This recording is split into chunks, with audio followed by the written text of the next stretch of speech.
हरिः ओम हरिः ओम हरिः ओम। गुरुर्ब्रह्मा गुरुर्विष्णु गुरुर्देवो महेश्वरः गुरु साक्षात् परब्रह्म तस्मै श्री गुरुवे नमः। शंकरं शंकराचार्यं केशवं बादरायणं सूत्रभाष्यकृतौ वन्दे भगवन्तौ पुनः पुनः। ईश्वरो गुरुरात्मेति मूर्तिभेदविभागिने व्योमवद्व्याप्तदेहाय दक्षिणामूर्तये नमः। कृष्णाय वासुदेवाय हरये परमात्मने प्रणतक्लेशनाशाय गोविन्दाय नमो नमः। गोविन्दाय नमो नमः। हरिः ओम। नारायण नारायण नारायण नारायण।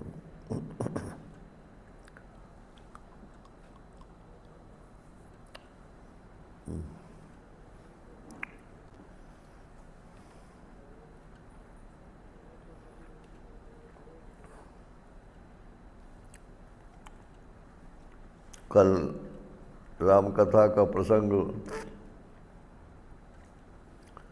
यहाँ तक पहुँचा था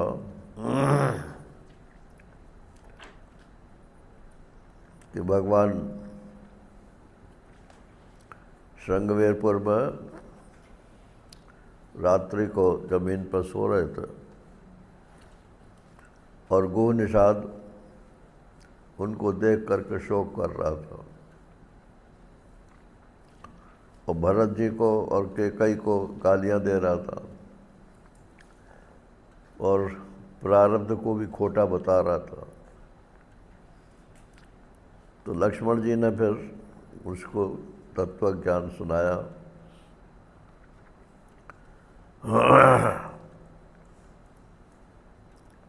कि अव्वल तो ये जीव नहीं है राम जी, जीव होते तो इनका प्रारब्ध होता।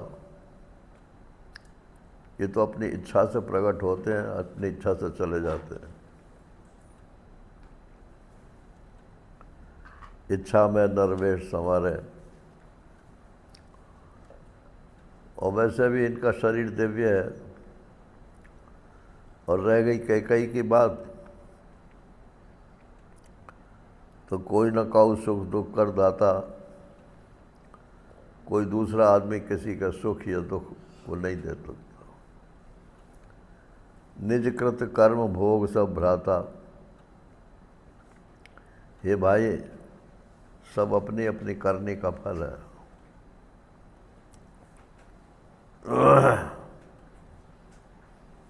ये किसी आदमी को आप ज़्यादा प्रेम करो तो वहाँ से सुख मिलेगा कि दुख मिलेगा? क्या?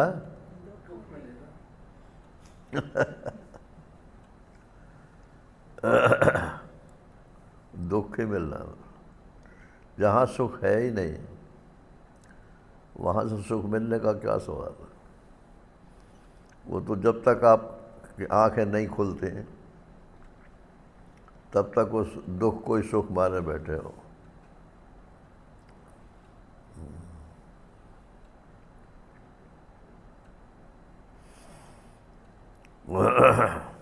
सुविधा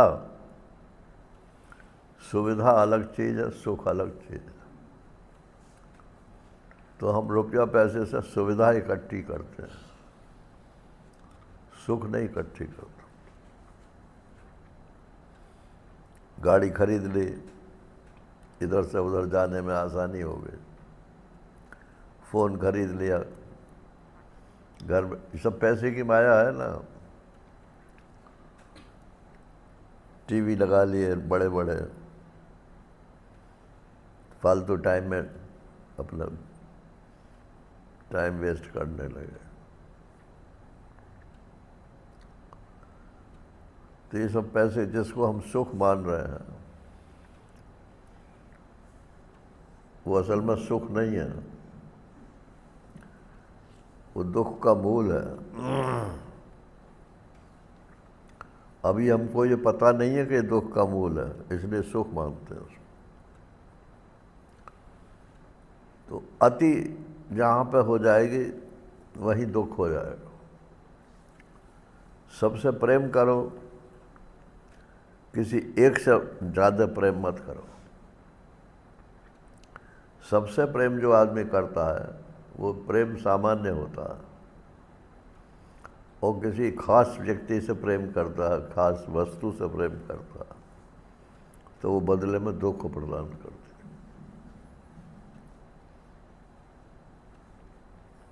तो ये लक्ष्मण जी ने समझाया गो निषाद को। ऐसी बात करते करते रात बीत गई।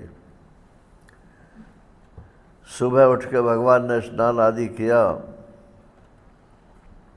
और सुमंत जी जो वहाँ तक पहुँचाने आए थे उनको वहाँ से विदा किया। बहुत देर समझाया उन्होंने कि दशरथ जी ने कहा कि 4 दिन में ही लौटा लाना। बोले ये उनका मोह है। एक तरफ तो रघुकुल रीति सदा चलाए, प्राण जाए पर वचन न जाए, और दूसरी तरफ कह रहे हैं कि 14 बरस की जगह 4 दिन ही घुमा के ले आना। ये मोह है।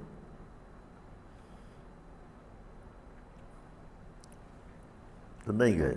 सीता जी ने भी मना कर दिया। सीता जी ने कहा, वो सुमंत ने कहा सीता जी से कि तुमको वनवास थोड़ी दिया है, राम जी को वनवास दिया है, तो तुम तो चलो 14 साल ऐसे ही बीत जाएंगे। कुछ दिन अयोध्या में रहना, कुछ जनकपुरी में रहना।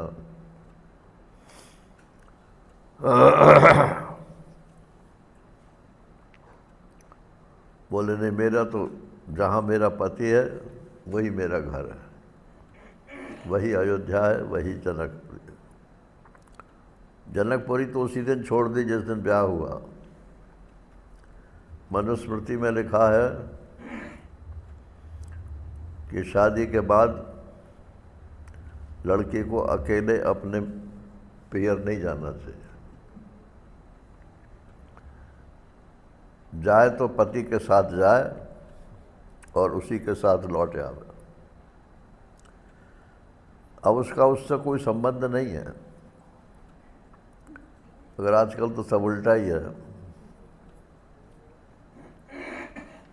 घर की कमज़ोर बातें भी सब अपने माई बाप को बताते रहते हैं।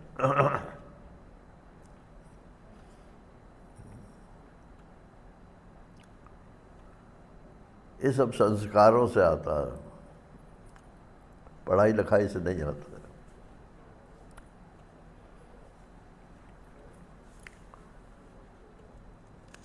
इतना विरह का वातावरण बना कि जो सुमंत के घोड़े थे वो भी जो है दुख के मारे हिनहिनाने लगे, और उन्हें वापस अयोध्या की तरफ मोड़ा भी रथ को, तो चले नहीं। वो बार बार भगवान की तरफ ही देखे। लेकिन राम जी अपने प्रण से टस से मस नहीं हुए। ऐसे वातावरण में तुलसीदास जी ने कहा कि भाई यहाँ कुछ वातावरण बदलो, नहीं तो श्रोता लोग जो है कहीं बेहोश ना हो जाए। तो वहाँ वो केवट का प्रसंग जो है इसमें आ जाता है। केवट माने खिवैया, नाव चलाने वाला। आजकल तो उन्होंने भी अपने वो बना लिया पार्टी, और बीजेपी के साथ मिल जाते हैं, कभी कभी जो है समाजवादी पार्टी के साथ मिल जाते हैं, कभी कहते हैं हम तो स्वतंत्र रहेंगे। वोट का जमाना है, सब खुशामद करते हैं उनके। निषाद पार्टी बोलते हैं।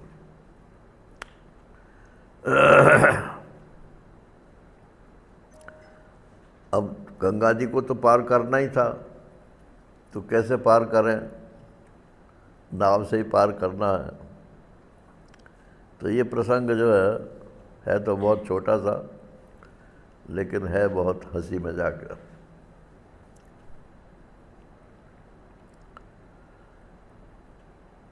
बरबस राम सुमंत्र पठाए, सुर सर तीर आप सब आए। गंगा जी के किनारे आ गए, सुमंत्र जी वापस चले गए। मांगी नाव न केवटवाना, कहे तुम्हार मरम में जाना। मांगी, अरे भैया केवट, हमको गंगा जी पार उतरना है, पार उतार दो।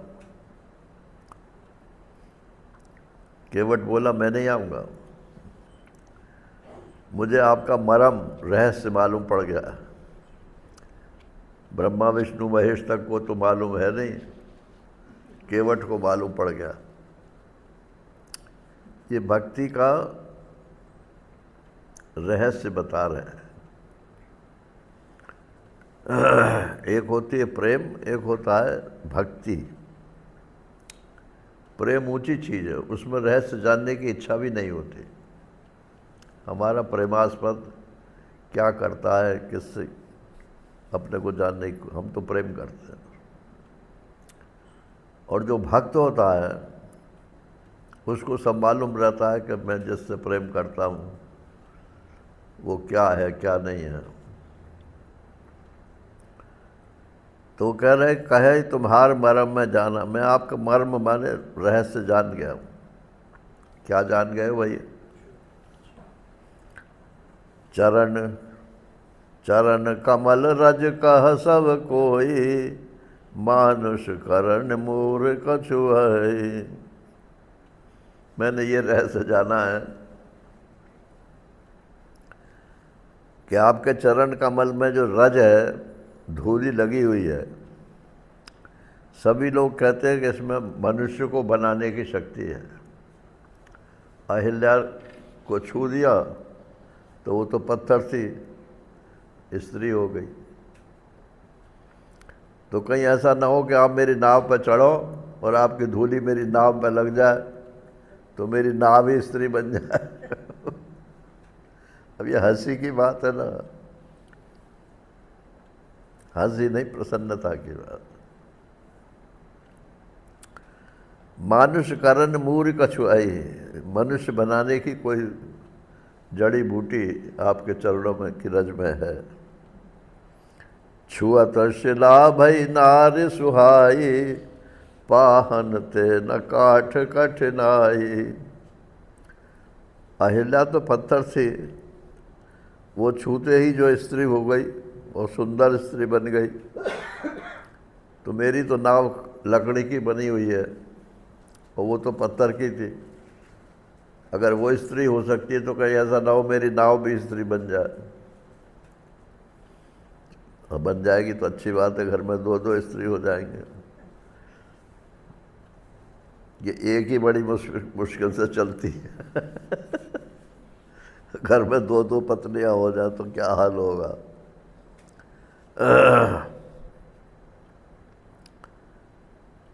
तो छूते ही सुंदर स्त्री बन गई। तो पाहन माने पत्थर से, तो ये काठ जो है कठिन नहीं है। न तरने मुनि घरनी हो जाए, बाट परे मोई नाव उड़ाई। अहिल्या तो ऋषि पत्नी थी,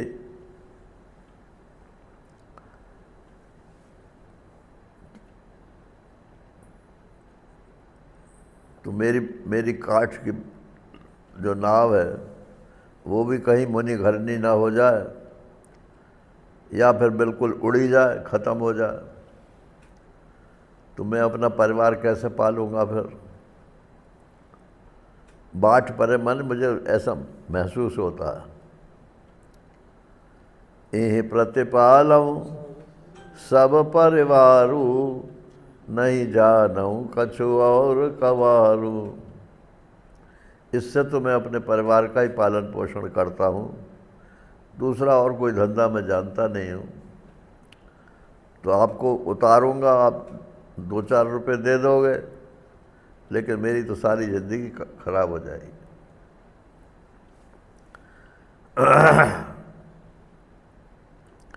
जो प्रभु पार अवश्य गा चहु, मोहे पद पदम पखारन कहू। अब ये जो पद पदम शब्द दे दिया है, इससे जाहिर होता है कि ये हंसी मजाक नहीं, भक्ति की बात है। चरण को चरण कमल कहना ये कोई भक्त ही कह सकता है ना।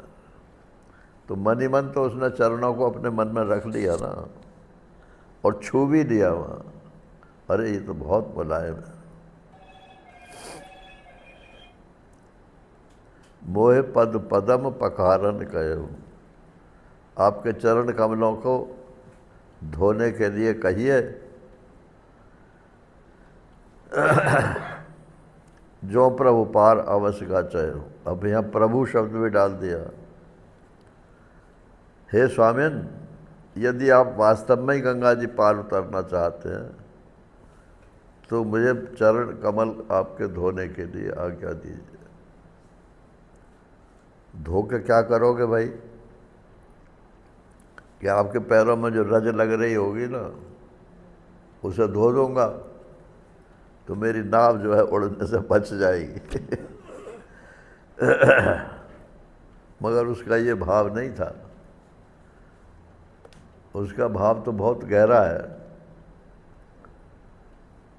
आगे बताएंगे। पद कमल धोय चढ़ाय नाव, न नाथ उतराई चाहूं। मोहे राम राउर वान, दशरथ सपथ सब साची कहूं। पद कमल धोय चढ़ाए, आप बस आज्ञा कर दो कि हाँ धो लो, तो मैं चरण कमल धोऊंगा, फिर आपको नाव पर चढ़ा लूँगा, और आप कुछ ख्याल ना करें, मैं इसके बदले में कुछ लूँगा नहीं आपसे, उतराई नहीं लूँगा।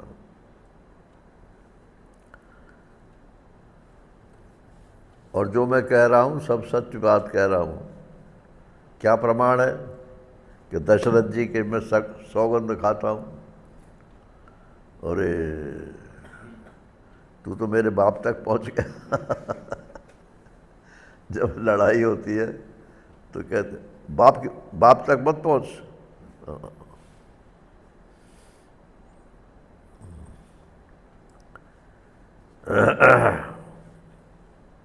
मोहे राम राउर आन दशरथ, आपकी सौगंध और दशरथ जी की सौगंध, माने आपके बाप की सौगंध। जो कुछ मैं कह रहा हूँ वो सब सच कहूँगा। अब देखा कि लक्ष्मण जी तो कुपित हो रहे हैं। राम जी के सामने इतनी ठिठाई की बात करना, तो कभी उनका हाथ धनुष पे जाता है तो कभी बाण पे जाता है। तो उसने कहा कि देखो भाई, बरु तीर मारहूँ लखन पे, जब लग न पाऊँ पखारे हूँ। तब लग न तुलसीदास नाथ, कृपाल पार उतारे हूँ। आप चाहे हाथ रखो धनुष पे और चाहे रखो बाण पे। लक्ष्मण जी चाहे मुझे तीर मार दें, लेकिन जब तक मैं चरण कमल धो नहीं लूँगा तब तक हे कृपालु मैं आपको पार नहीं उतारूँ।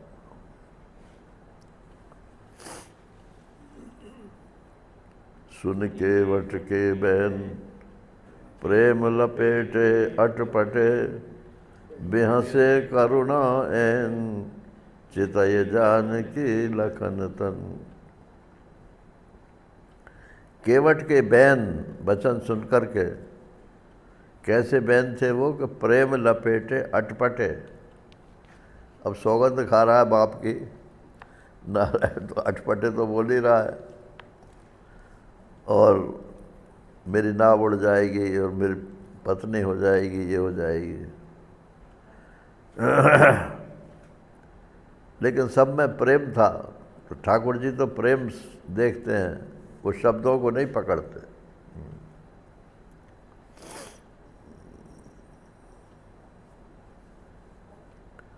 आप भगवान से प्रार्थना करो रोज़ाना, लेकिन अपनी भाषा में करो। ये रटी रटाई भाषा में जो प्रार्थना करते हैं ना, भगवान को पसंद नहीं आते।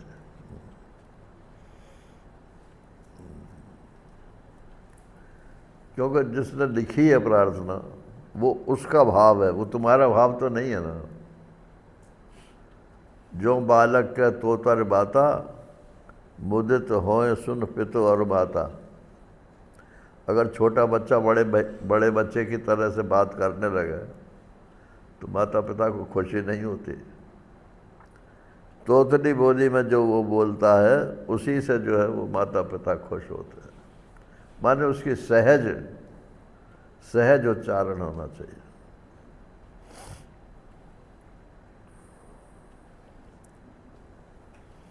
हे भगवान मैं आपकी शरण हूँ, रोजाना बोलते हैं। ये वाक्य सही है?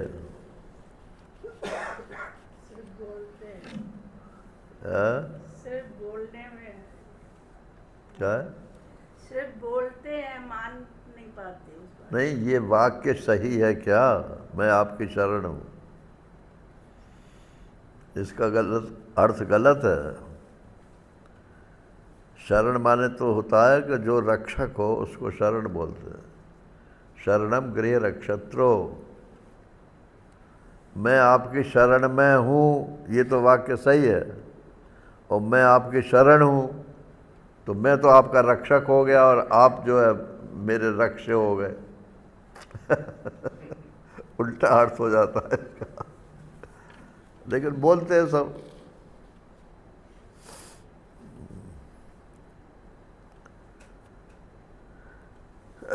तो सुन के वट के बहन, प्रेम लपेटे अटपटे, बेहसे करुणा ऐन, चितई जान की लखन तन। भगवान को हंसी आ गई, भाई ऐसा भगत तो आपकी पहली बार मिला कि बाप तक की भी कसम खा रहा है मेरे सामने।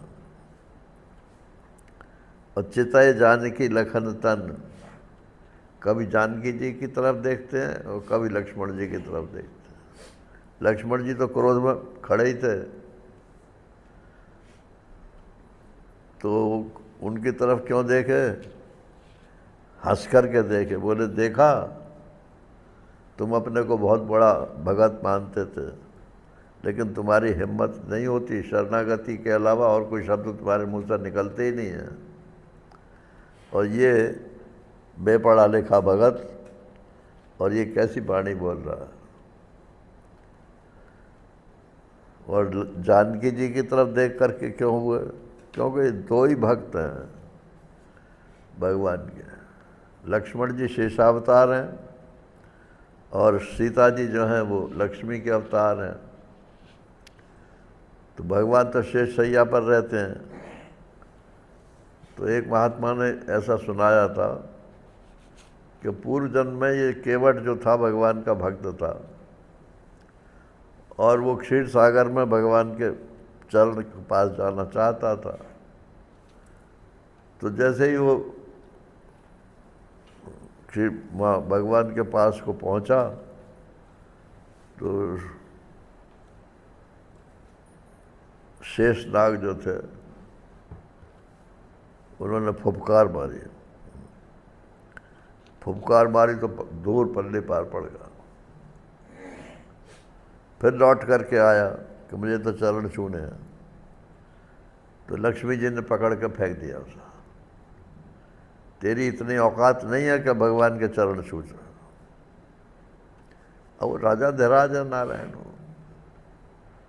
अब कह रहे हैं देख जानकी जी, देखो तुमने तो फेंक दिया था ऐसे, लक्ष्मण जी तुमने तो फुफकार करके दूर फेंक दिया था, और ये अड़ा हुआ है कि जब तक आप पैर नहीं धुलवाओगे तब तक मैं पार नहीं उतारूंगा। तो भक्ति बढ़ी कि तुम्हारी सेवा बढ़ी? बोलो। पैर धुलवाऊं कि नहीं धुलवाऊं, ये उनका अभिप्राय था। कृपा सिंधु बोले मुस्काई, सोई कर जे तब नाव न जाए। अच्छा भैया, भगवान को मुस्काई, बेहसे नहीं, बेहस के तो ऊपर के वो बेहसे करुणायन, वो तो बेहस तो पहले ही दी है। अब मुस्काई, भगवान की जो मुस्कान है वो माया है। माया दो प्रकार की होती है, एक जीव को मोह में डालने वाली होती है और एक जीव पर कृपा करने वाली होती है। तो यहाँ जो मुस्काई है वो कृपा करने वाली माया है। कृपा सिंधु निखाई हुआ है, कृपा के समुद्र भगवान जो है वो मुस्कुराए और बोले अच्छा भाई वही काम कर जिससे तेरी नाव उड़े नहीं, माने पैर धो ले। वेग आन जल पाए पखारू, होत विलंब उतारे पारू। हमको देर हो रही है तो जल्दी से हमको पार उतार दे, देर मत करो, तुम पानी ले आओ और चरण धो। भगवान को क्या आशंका थी कि हमको देर हो रही है? उनको आशंका थी कि वो जो अयोध्यावासी थे वो तो सब उनके पीछे लगे हुए आए थे, बीच में सो गए थे रात्रि में, तो सुमंत ने जो है रथ रात्रि में चला दिया। अब उठे होंगे तो ज़रूर ढूंढ रहे होंगे, तो ढूंढते ढूंढते कहीं यहाँ ना आ जाएं और फिर कहें कि हम भी तुम्हारे साथ चलेंगे। तो ये विलंब का डर था उनको। तो जल्दी से तुम जल लाओ और चरण धो, हमको देर हो रही है, पार उतारो। अब तुलसीदास जी लिखते हैं यहाँ, जासु नाम सुमिरत एक बारा, उतरे नर भव सिंधु अपारा। सोई कृपाल के वटई निहोरा, ज्यों जग किए त्यों पगहु ते थोरा। तुलसीदास जी महाराज कह रहे हैं कि जिसका नाम स्मरण एक बार भी मनुष्य कर ले तो भव सागर से पार उतर जाएगा। वही कृपाल आज जो है केवट से चिरौरी कर रहे हैं, भैया हमको पार उतार दे, हमको पार उतार दे। जे जग किए त्यों पगहु ते थोरा।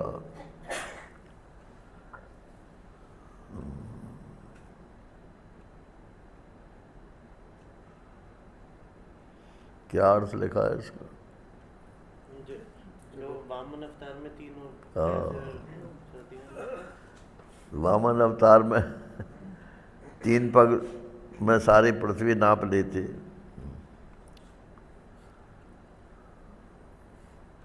पद नख निरख देव सर हर्षि, सुन प्रभु बचन मोह मत करषि। अब जब भगवान ने कहा कि तुम जल ले आओ गंगा जी का और हमारे चरण धो लो, तो गंगा जी भी प्रसन्न हो गई। हालांकि गंगा जी में तो नहा के ही आए थे और आगे भी नहाएंगे ही नहाएंगे, तो यहाँ प्रसन्न होने की क्या बात थी कि पद नख निरख देव सर हर्षि। अरे वो तो नहाएंगे, डुबकी लगाएंगे, और यहाँ तो ये धोएगा, चरण धोएगा, उनके चरणों के जो नाखून हैं उसको मुझे स्पर्श करने का मौका मिलेगा। एक तो ऐसे ही आपने जल में घुस गए तो पूरा शरीर ही उसमें डूब गया, और एक आप हर हर करके महादेव के ऊपर उसी जल को चढ़ाते हो, तो पुण्य किसका होता है? महादेव के ऊपर जल चढ़ाने का होता है या गंगा जी में डुबकी लगाने का होता है? तो महादेव के ऊपर चढ़ाने का फल ज़्यादा होता है। डुबकी लगाने तो मछली ये सब रहते ही हैं। मछली तो हमेशा जल के भीतर ही रहती है। मछली क्यों न तर गई जाको गंगाई में घर है। तो देवसर में नहीं, देवताओं की जो नदी है गंगा जी, वो भगवान के चरण कमलों को देख करके हर्षित हो गए। सुनि प्रभु वचन मोह मत करसी, केवट राम रजाय सुपाया, पानी कठौता भर ले आया। अब केवट भी बहुत चालाक था। वो काठ की कठौता, काठ का बना हुआ कठौता, बर्तन, छोटा बर्तन जो होता है, उसमें जल लाया। कठौता पहले तो घरों में होते थे, कठौता हमारे घर में भी था। तो इतना बड़ा भी होता है, इतना बड़ा भी होता है, इतना बड़ा भी होता है। हाँ। तो जो बड़े से बड़ा कठौता था उसके यहाँ काठ का, उसे भर के लाया। अरे चरण कमल के धोने के लिए कितना सा जल चाहिए, मगर उसकी प्लानिंग तो बहुत लंबी थी। पानी कठौता भर ले जावा, उसे भी पूरा पूरा भर के लाया।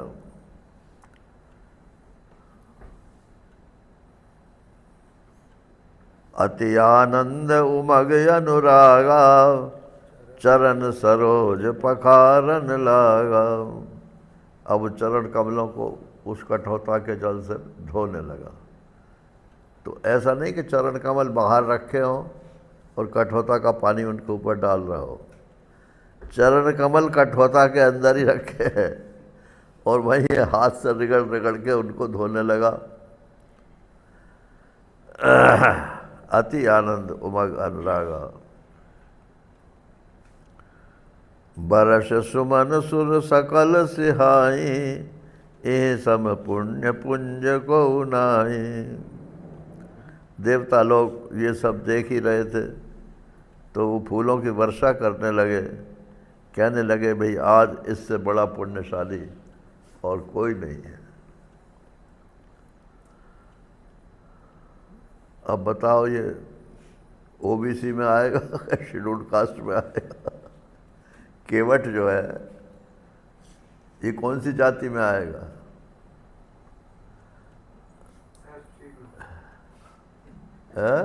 शेड्यूल कास्ट कह रहे हैं। शेड्यूल्ड कास्ट में मतलब पंच सबसे उच्च हो गई। हाँ, तो कहते हैं इसको अधिकार नहीं है भगवान का दर्शन करने का, शेड्यूल्ड कास्ट को। अब देखो यहाँ क्या हो रहा है। इससे बढ़िया पुण्य पुंज तो और कोई है ही नहीं। पद पखार जल पान कर, आप सहित परिवार, पितर पारु कर प्रभु ही पुनि, मुदित गए उले पार। चरण कमलों को धोया और फिर उसको पिया, पानी किया, और अपने कोई नहीं पिलाया, अपने घर के सब लोगों को पिला दिया। तो उसका क्या फल हुआ कि जितने भी पितर थे, बाप दादा, दादा दादी, नाना नानी, सब जितने पितर थे, पितर पार कर प्रभु ही पुनि, मुदित ले गए पार। पहले अपने सब पार कर लिए, अब भगवान को गंगा जी के पार करने।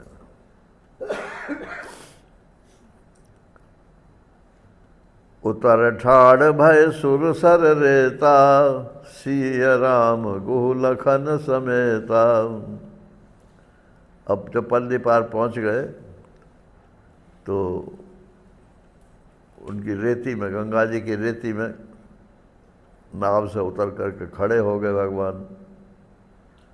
सीता जी, राम जी और गुह निषाद जो उनका राजा था केवटों का, और लक्ष्मण, ये सब के सब उतर के खड़े हो गए।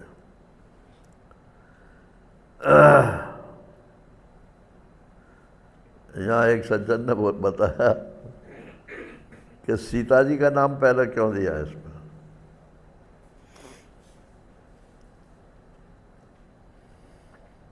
बोले गृहस्थ धर्म में पत्नी को ही सबसे पहले सुरक्षा प्रदान करनी चाहिए।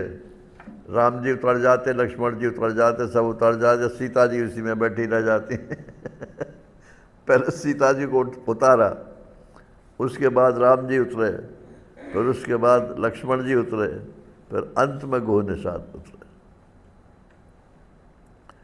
केवट उतर दंडवत कीना, प्रभु ही सकुच इह नहीं कछु दीना। नारायण। केवट ने फिर दंडवत प्रणाम किया। अब भगवान को संकोच हुआ कि इसने उतारा तो सही, लेकिन हमने इसको कुछ दिया तो है ही नहीं, कुछ तो पैसा देना चाहिए। पियहिय की सिय जान निहारी, मन मुदरी मन मुदित उतारी। सीता जी तो पति के मन की बात जानते थे। उन्होंने कहा कि अरे पति को संकोच हो रहा है कि मैंने कुछ नहीं दिया। उनके पास था ही नहीं, कुछ देते कहाँ से, क्योंकि वो तो 14 बरस का वनवास, कोई संग्रह परिग्रह नहीं था उनके पास। सीता जी को वनवास थोड़ा ही हुआ था, तो सीता जी के पास तो आभूषण थे, तो कुछ आभूषण तो सुग्रीव के पास फेंक दिए थे जब रावण जो है ले गया था। और ये एक उंगली में मुद्री थी, ये वो मुद्री थी जो भगवान राम ने शादी के समय में उनको पहनाई थी। तो वो मुद्रिका जो है उतार करके भगवान ने दिया,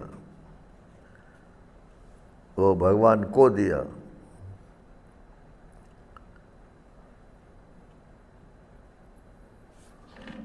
कहो कृपाल मोहि उतराई, केवट चरण गए अकुलाई। भगवान ने कहा कि हे केवट भैया, लो तुमने हमको उतारा है तो इसकी उतराई ले लो। अब वो व्याकुल होकर के उसने चरण पकड़ लिए। अरे ये क्या कह रहे हो आप नाथ, आज मैं कहा न पावा, आपके चरण कमल धोने को मिल गए तो मुझे क्या नहीं मिला। मिटे दोष दुख दारिद्रतावा, जितने भी दुख दरिद्रता थे सब हट गए। बहुत काल में कीन मजूरी, बहुत समय से मैं यही धंधा कर रहा था, तो वो तो मेरी मजदूरी थी। आज दीन विध मन भर भूरी, आज विधाता ने मुझे पूरा भरपूर दे दिया। अब कछुनाथ न चाहिए मोरे, दीन दयाल अनुग्रह तोरे।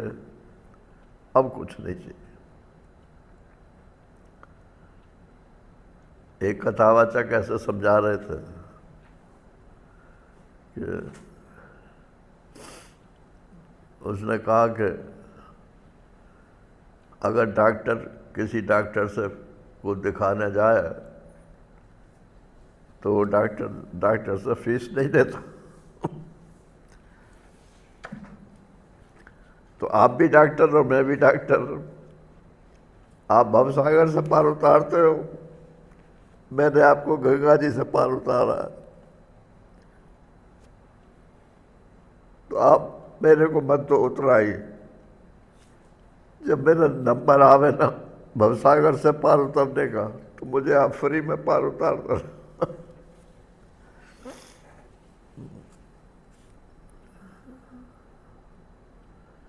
फिरती बार मोह जो देवा, सो प्रसाद में सिर धर देवा। अब जब आप लौट करके आओगे तो इसी रास्ते से, उस समय जब आप जो कुछ दोगे मैं ले लूँगा। अभी तो आपका भी समय ऐसा ही है। बहुत कीन प्रभु लखन सिय, नहीं कछु केवट ले। विदा कीन करुणायतन, भगत विमल बर दे। लक्ष्मण और सीता जी ने भी कहा भैया ले लो ले लो ले लो, नहीं दिया। तो भगवान ने कहा अच्छा तुम ये नहीं देते हो तो मैं विमल भक्ति तुमको देता हूं, तो कोई टका नहीं है।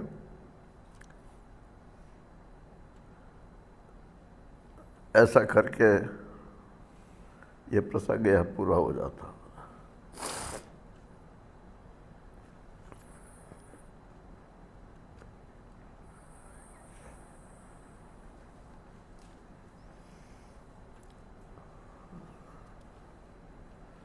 इसके बाद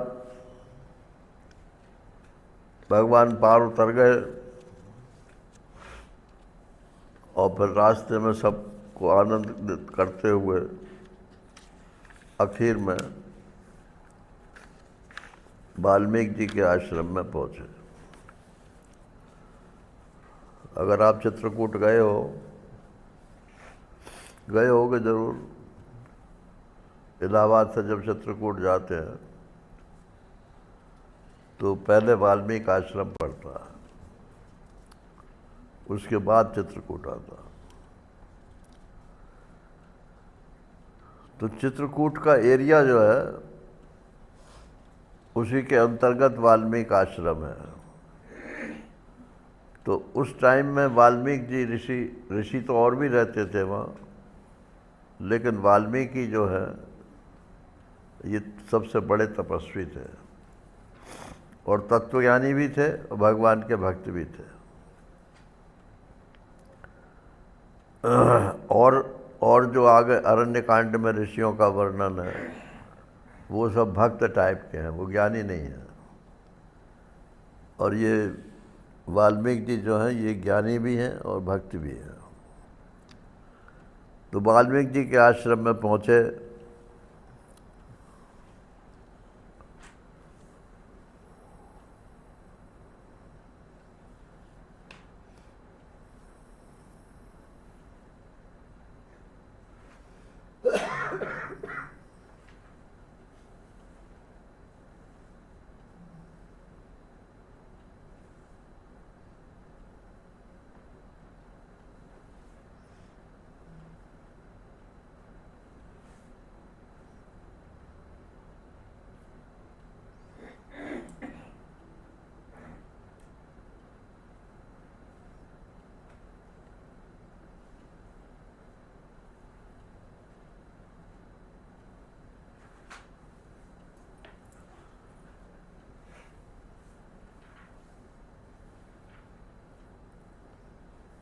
कहाँ है भाई? 123 में दोहे के बाद।